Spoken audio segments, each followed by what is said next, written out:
Tragedi kecelakaan maut kembali terjadi di Jalan W.R. Supratman, Buleleng, Bali. Peristiwa nahas ini melibatkan sebuah mobil Toyota Innova dan sepeda motor Honda Vario, yang mengakibatkan dua pemuda meninggal dunia di tempat kejadian perkara pada Kamis tanggal 15 Agustus dini hari. Berdasarkan informasi yang dihimpun, kecelakaan terjadi sekitar pukul 2 WITA di KM 5, Kelurahan Penarukan, Kecamatan Buleleng.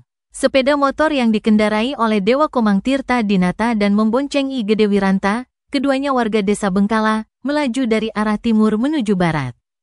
Nahas, saat tiba di TKP, sepeda motor tersebut tiba-tiba oleng ke kanan dan masuk ke jalur lawan.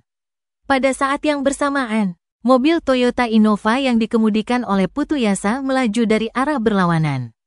Tabrakan pun tak terhindarkan, menyebabkan kedua pengendara sepeda motor mengalami luka berat dan meninggal dunia di lokasi kejadian. Kasus kecelakaan ini saat ini masih dalam penanganan pihak kepolisian. AKP Gede Dharma Diatmika, Kasih Humas Polres Buleleng, mengimbau kepada seluruh pengguna jalan untuk selalu berhati-hati dan mematuhi peraturan lalu lintas.